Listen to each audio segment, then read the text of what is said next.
What's up, Zach here, and today I've got the all-new New Balance two-way V5. Honestly, there's a lot of good news for a lot of people with this latest release of the two-way line. There is some bad news, and some kind of in between. It's really kind of dependent on what you want that's really going to determine where you fall on that spectrum. So let's get into them. Now, starting off in the uppers, the good news is they've kept a lot of the same lines as the two-way V4, especially in the ankle collar. It does have a lot of padding around the Achilles tendon, around Kager's triangle, which is both sides of your Achilles tendon, and the tongue has a lot of padding up in the very tip of it. So it does lock down very well. The problem with this line of it is there's so much backing along the lace line, as well as this waxy backing in the tongue, and this little X harness that the laces go through, that the tongue and the lockdown on this is so stiff when you first put it on. It is kind of hard to lock the whole thing down.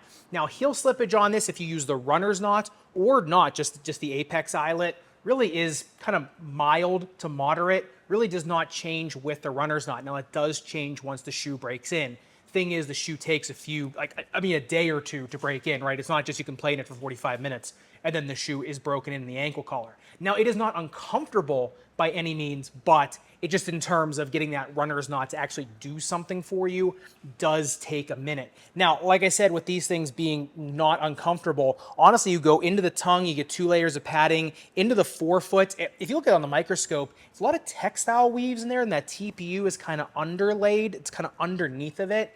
And they really do feel very, very buttery, really no discomfort whatsoever. And I think the even crazier part to that is you look at the breathability test on these things, they only heat up 103.1 degrees. And if you look underneath of it, like I showed, I mean, it's pretty hard backed there. Look at the breathability mapping of them, and fog is not getting anywhere out of the forefoot, right? I mean, it's getting out of the tongue, right? There's some macro breathing channels through that tongue, and it's kind of finding its way, through all that padding, through all that foam. But really, it's how the materials handle the heat that I think is the best in these things. I would expect them to hold on to a little bit more moisture, especially because of kind of all the padding around the ankle collar, in the tongue, right, all the backing around it. It does have a gusset, but there is a lot of gaps in between the tongues. That's really where the fog is coming out. So in terms of heat dissipation, great. In terms of moisture retention, kind of middle of the road. You look at those uppers on the upper durability test, 10 seconds highest grit sandpaper. The burr does start to work through that waxy drag guard, but it does not get into the actual upper, weave there. So in terms of dragging or sliding, I mean, there is some exposed foam out there. I would say they're going to look a little bit weird on outdoor courts, maybe if you're a real extreme everter, but they should still retain at least some decent durability. Now, speaking of, reinforcement on this, one of the biggest things you'll probably notice different between the two-way V4 and the V5 is in the heel counter, right? It's got this big, bulky external heel counter. That is just foam. It is very dense, kind of, hard foam, but it is just foam. The stiffness in the heel counter comes from its internal heel counter. This is basically just for bulk. The one thing it does do, though, is once again, makes the ankle collar a little bit more stiff to break in. So kind of just a little bit of window dressing back there. Yeah, it's going to retain some more integrity to that heel counter over time, maybe, but it is the internal one doing most of the work. And like I said, this back here, yeah, it looks cool, but it also just takes a little bit longer for the ankle collar to break in with that on there. Getting into the midsole teardown, this is a nice kind of best of both worlds midsole, kind of like the two-way V4. You get Fresh Foam X in the rear foot, that HDVA, and then you get Fuel Cell going into the forefoot. You do get a pretty decent slab of it in the forefoot as well. Then you get a double thick top-loaded plastic shank on these things, which is so strong. The torsional resistance of this shoe is absolutely fantastic. I mean, a lot like the two-way V4. These ones, once again, you can just really feel the stability right underfoot. This thing goes almost at the entire midfoot. Now, you look at this thing on the balance height test. Interesting, 34 centimeters in the rear foot, 32.5 in the forefoot. That Fresh Foam X I've been seeing recently actually has been getting better bounce heights than the Fuel Cell, which I think is interesting. But all in all, Fresh Foam X to me is a pretty good combination of bounce and shock absorption.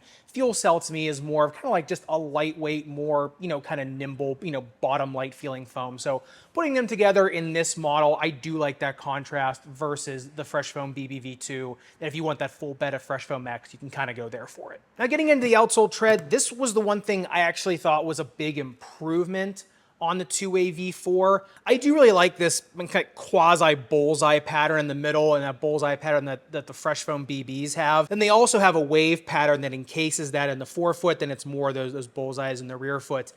To me, like the Fresh Foam BB V2, the grip on this is just consistent and confident no matter what type of surface you're on, whether it be a gritty outdoor asphalt concrete court, cement court, a more slick, or coming to an indoor hardwood court or a synthetic court. If you look at them on the grip test ramp, they slip at 39 degrees, which is kind of, middle of the road, middle higher of the road. You look at it on the viewing box, there's some rubber movement there. There's enough. But to me, it's number one, the compound of rubber and just the orientation of these bullseyes with that wave. And the Fresh Foam BBV2, which just all those bullseyes, I think are really, honestly, I think that's one of the better tread patterns you can put on a shoe at this point. To me, it's confidence, right? Even if the shoe is dirty going on indoor courts, still really don't have a huge issue. No, they're not super tacky shoes, but also in terms of them getting dirty versus clean, just like in the Fresh Foam BBV2, it's just consistent, right? No matter if it's outdoors, indoors, dusty court, dirty court, slick court, really doesn't matter. So if you want consistency across the board, yeah, this is actually very good. And honestly, the two-way V5, I think, kind of gets closer to the level that the Fresh Foam BB V2 gets in terms of that consistency.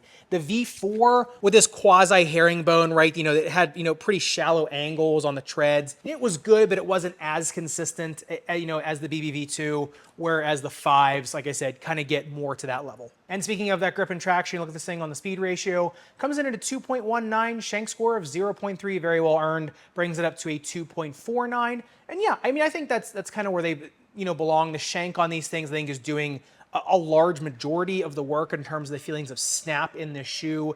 That Fresh Foam X in the rear foot, yeah, it's very comfortable, but it's not a full bed of it. The fuel, so like I said, more just bottom light allows the shoe to be a little bit more quick. The flange on these things is actually pretty broad. There's some decent stopping power to these things. They actually feel more streamlined than the V4, which is weird because the flange on these is pretty pronounced and pretty sharp as well. A lot of that has to do with the geometry of the shoe, which we'll talk about in the fit section. But in terms of feelings of speed and them being pretty nimble, it does thread that needle pretty well. Look at this thing on the outsole durability test, 10-second ties, grit sandpaper. Not even a millimeter of damage. The one thing I will say is the tread is a little bit more thin. The durometer, though, is high. It's 20.25, so it is a higher, durometer rubber. To me, once again, these are some of the best outdoor pickleball shoes on the market right now. They're also one of the best tennis shoes on the market, as long as you're not a crazy dragger or slider. I think they can withstand, a moderate, medium amount of dragging or sliding if you're a tennis player. If you're somebody, that's a crazy dragger or slider, like you're more like an Alcaraz type slider, it might wear down a little bit, but in terms of the profile for a tennis shoe, the performance for tennis, as well as pickleball outdoors, as well as pickleball indoors. To me, this is one of the best tennis and pickleball shoes, outdoor tennis and pickleball shoes on the market. Almost equal, I think, to its performance on, indoor hardwood and rubberized courts for basketball and pickleball as well. But getting into the fit of the two-way V5, to quote a very, very smart sneaker designer, Aaron Cooper, there's only so many millimeters in a shoe that you can, play with. And if you want to hear more from him, I actually did have a whole video podcast as well as audio-only podcast on Spotify, as well as the video version, which he actually shows some upcoming, release of shoes that is exclusive for the email list. It's completely free. Just sign up and get sent right to your inbox. That is video podcast with Aaron Cooper, legendary Nike sneaker designer. But what he was saying is, you only have so many millimeters in a shoe to work with. And so if this shoe feels a little bit more nimble than the V4, but it's, it retains the same stability, where is that going to come from? Well, comes from the shape of the shoe. These things have a 14-degree inflare, which is getting up there. They also have 9.6 centimeters of metatarsal width, which I thought was fascinating. Only 10.5 of digital width, which is actually still decent, right? It's usually, like I said, there's 1 centimeter in between the metatarsal width and digital width. If it's not 1 centimeter more, usually that means it's tapering. And like I said, there is still a decent amount of room there in the toe box. It is still a decently wide shoe, and this is the D-width version. But then it's a 30-degree inflare into the toe box. So that's where it comes from, right? It's a little more inflared, it's a little bit more streamlined, and that's how they get away with that feeling. Now, the thing is, this does come in a 2E as well. So that's one of the best parts of the New Balance line that does come in the 2E. So if you're a narrow or medium foot, just go true to size in the D width. Honestly, if you're narrow, you probably can go down a half size as long as you're not super long-toed or super long-footed. Then, like I said, medium, go true to size. 2E, just go true to size. I went true to size in the D width and had zero cramping, zero problems. So if you're kind of right on the cusp of that 2E, you might just want to think about going to the D width true to size and getting that weight reduction. Otherwise, go to the 2E and you should be just fine, honestly. If it's me probably buying these for myself, I'd probably just go with the 2E just, for more comfort. A 4E, I'd probably just go true to size in the 2E to me, just because, like I said, they're so forgiving. The uppers, actually pretty buttery. In terms of the snake bit and foot, once again, they're good for just about everything because you can lock an orthotic down once they break in. You better break these in at home, walk around with them a little bit, get that ankle collar broken in first, and then you can get your orthotic in there beforehand. It actually might be a little bit of an issue, but kind of like the two-way V4, yeah, Fresh Foam X is great, right? Especially in the rear foot. It's super forgiving. It's not squishy to the point where it's like a Squishmallow toy and your tendons have to start firing to keep yourself centered. But it's, it's not super stiff. The Fuel Cell, it's okay. It's not bad, but the best part of it is that you can, like I said, lock an orthotic down around them. So for most things, yeah, once again, excellent. But in terms of the performance, I think this is probably, I've said a lot of good about these shoes in this review, and that's because good shoes. But that's kind of where the bad comes in. Yeah, I definitely think they're a little bit of an upgrade from the V4. But the V4s I'm seeing in some places are less than $50. I mean, I don't know. I'll put it this way. If you're looking to save a buck, you can still go with the V4.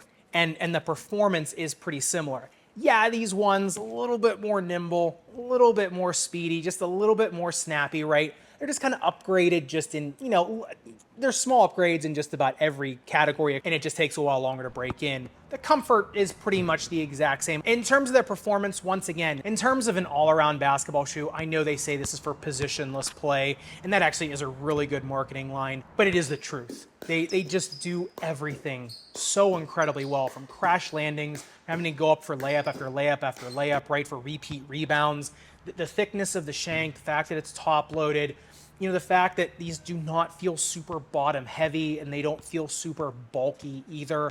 And then, for pickleball and everything, because they're not super tack shoes, right, because they're more just, consistent in terms of grip, you can shuffle around so easily. So side-to-side movement in these is just so ridiculously easy. Same on a tennis court. So in terms of all-around shoe, yeah, this is definitely best of the year in terms of best basketball plus tennis plus pickleball shoe.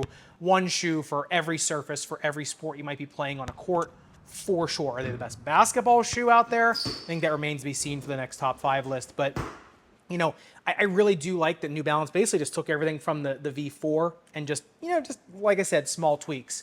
I think that the V4 is still a darn good competitor to the V5. So like I said, the good news is it's updated. The bad news is if you're looking for something completely different, it's just not there, right? It's an incredibly similar shoe. The differences are, like I said, pretty minor. But to me, someone that looks at this very, with a fine-tooth comb, I do think the differences are there, mainly in the flange and the outsole tread. So I'd love to hear your thoughts in the comments down below. And if you do want to see another brand new New Balance shoe that's come out that I think, honestly, from the first generation to the second was a meteoric leap, right? It wasn't this, incremental change. The Hesi Low V2, that thing, crazy how different that was from the first one. Make sure you click into this video up above and subscribe down below. Respect your rubber and foam. I'll see you somewhere in the Sneakerverse.